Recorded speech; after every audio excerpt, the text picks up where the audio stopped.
First up, we have something that I am probably not going to be super happy about because this is more Media's lore. And if you ask me personally, I think that the Media's lore is already at a pretty powerful point in its in the way it's currently existing. I feel like a lot of the Archmage, Power Patron, Elf Note combo decks are already a lot. For me personally, as a certified combo deck hater, these are already a little bit too strong in terms of combo decks, but okay. Behold the great work to save the world. Ars Magna is a new archetype into the Power Patron lore, so let's see if these are any good, but from what I've heard, they are. Theorealize Medius, level 4 Dark Fairy. This card is always treated as a Power Patron card. You can only use the card's first and second effect once per turn each. If a Power Patron card is on the field, special summon this card from your hand, then add a Theorealize spell trap from your deck to your hand. If a monster becomes banished face up, you can activate one of these effects. Add an Ars Magna card from your deck to your hand.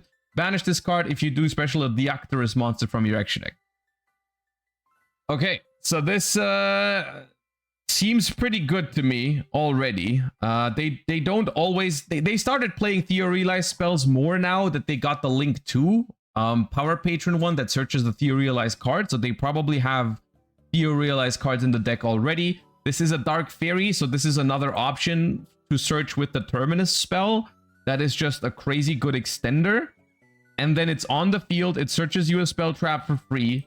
And then later on, if you manage to banish a monster, you can also even add another Ars Magna card from your deck to your hand. So, yeah. This, I mean, look. If you've seen my feature match against Herman, we're going to take a look at it later from the European Championship round 10. You kind of already know what kind of gameplay the Power Patron cards provide, and this is just more of that. So yeah, this I mean, it's a good card though. Yeah. I've been testing the Power Patron Pendulum deck with these cards. It's next level power creep, which is crazy because anyone who's played against Power Patrons already knows how little interaction these cards provide to the game, how little good Yu-Gi-Oh is being played when they are involved, so making this even stronger is certainly a decision. Ars Magna of Infinity and Finity, level 8 Earth Warrior. You can only use the first, second, and third effect once per turn each. Banish this card from your hand, add a non-warrior Ars Magna monster from your deck to your hand. Also, the original attack of all Power Patron Link monsters you control will triple for the rest of this turn. Okay. How big is the Link 2 Power Patron? Like, how big does this get? 800?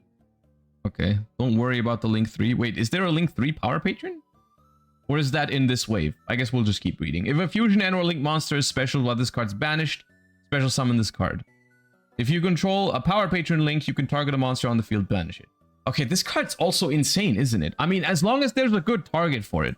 But the way this card works is just banish it from your hand, it's Rhoda, and then later on it just comes back for free. This is just insane. Plus, it just randomly triples your Link monster's attacks for the rest of the turn. Because why not? And it has removal on the field. Awesome, okay. Ars Magna of Purification and Corruption, level 8 Wind Dragon. You can only use the first blah blah blah.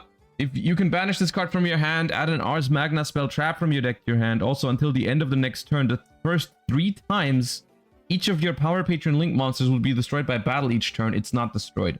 If an XYZ or Link monster is special summoned while this card is banished, you can special summon this card. Okay. Wait, so you banish this. You banish this, you add this, you get a spell. Later on, you Link summon, and you bring them both back from banished for free? Come on, man. Ars Magna of Unification and Separation. You can only use the first, second, and third per turn.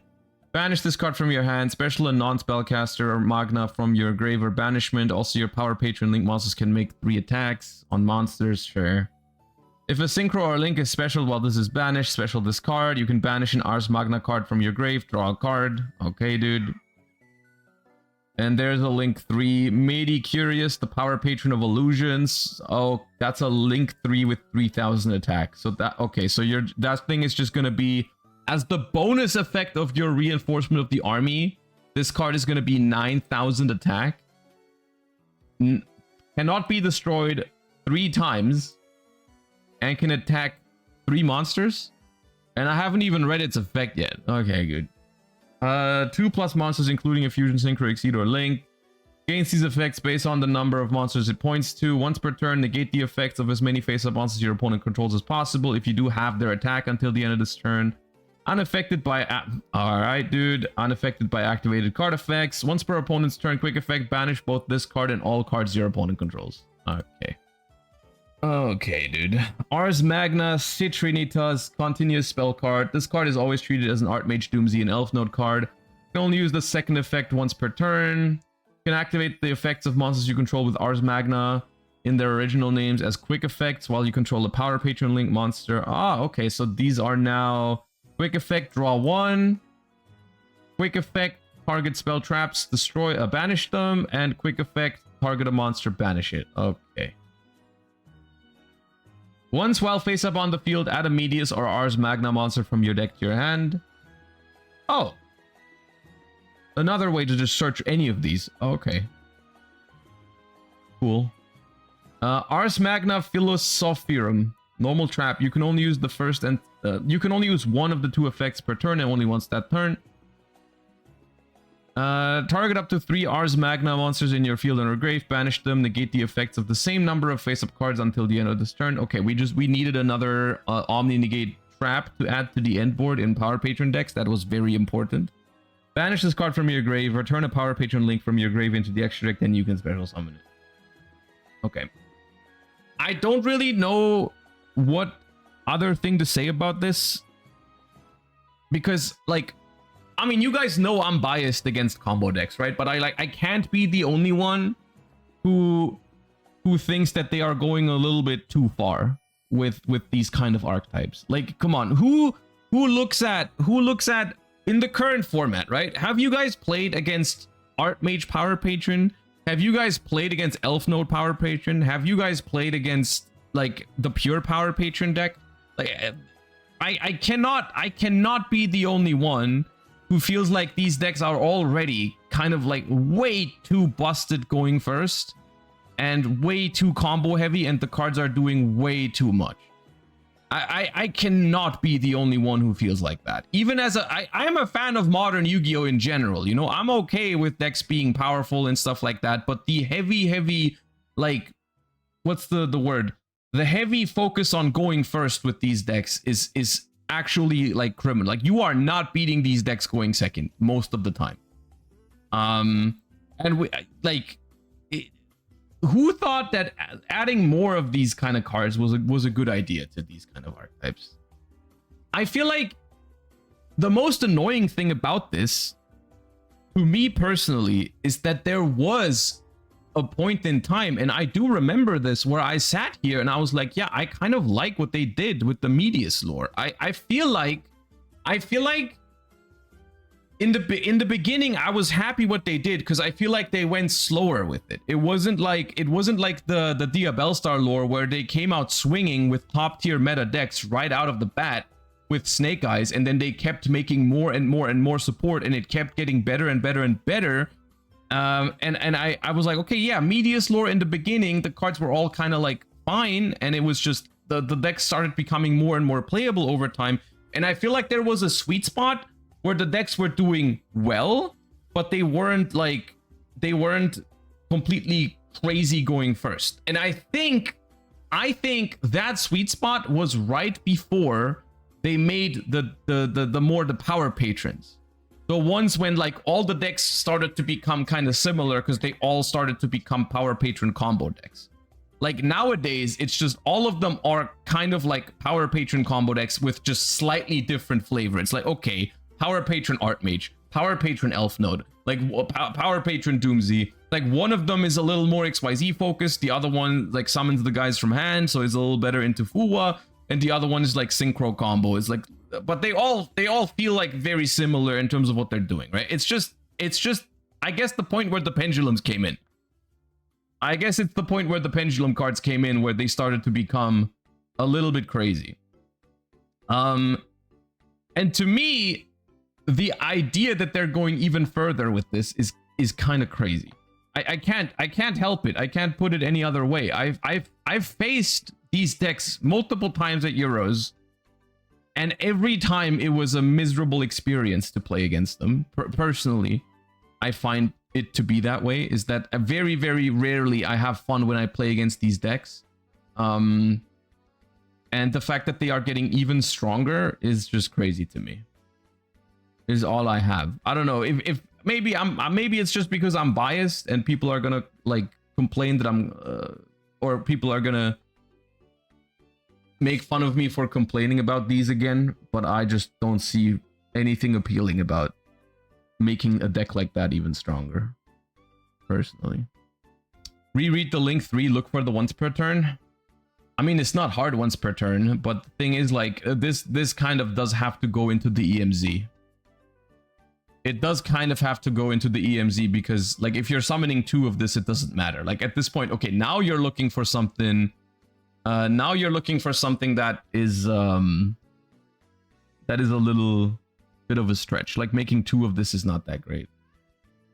IP exists, bro.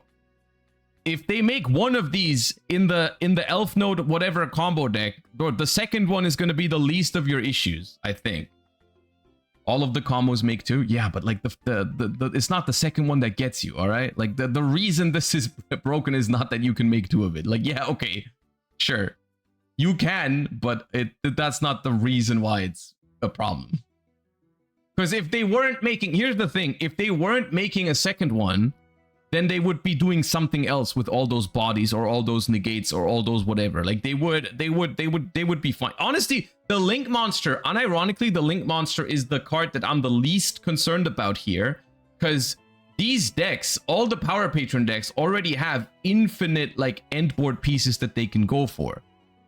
Because at the moment, especially for synchro decks like Elf Note, there's so many generic end board pieces out there still that it almost doesn't matter. Like because they went after some generic end board pieces in 2024, like they got rid of Appaloosa, Baron, and Savage, and then they just haven't looked back ever again. And we're like, yeah, what else can we get rid of? They didn't get rid of anything, so now they still have a lot of other stuff to end on.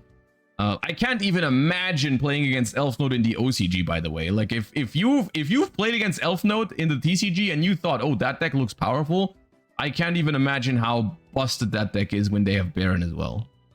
But yeah, this is rough. I don't know. This is something I've been thinking about in general. Like I was really happy with the direction that Yu-Gi-Oh card design has taken last year, and this year I'm not sure how I feel about it. I'm not sure how I feel about this year of Yu-Gi-Oh so far. A lot of it reminds me of how I felt in 2024. With like the media's lore is becoming more and more like just literal combo slop, so it really reminds me of Snake Eye and Yubel, the Elf Note, like all of the media's decks. And then Toons are also on the horizon, and it's just like, I don't know, dude, just bring me back to Draco Tail, Yummy, Vanquish Soul kind of decks, please. When I see Toons and medias and stuff, I don't know.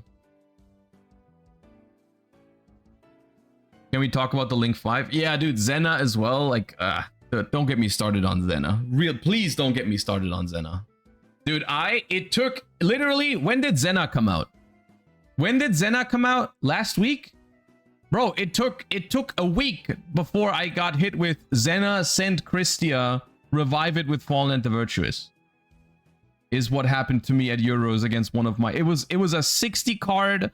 No, it wasn't even Fallen at the Virtues. It was a Baoa Q, I think.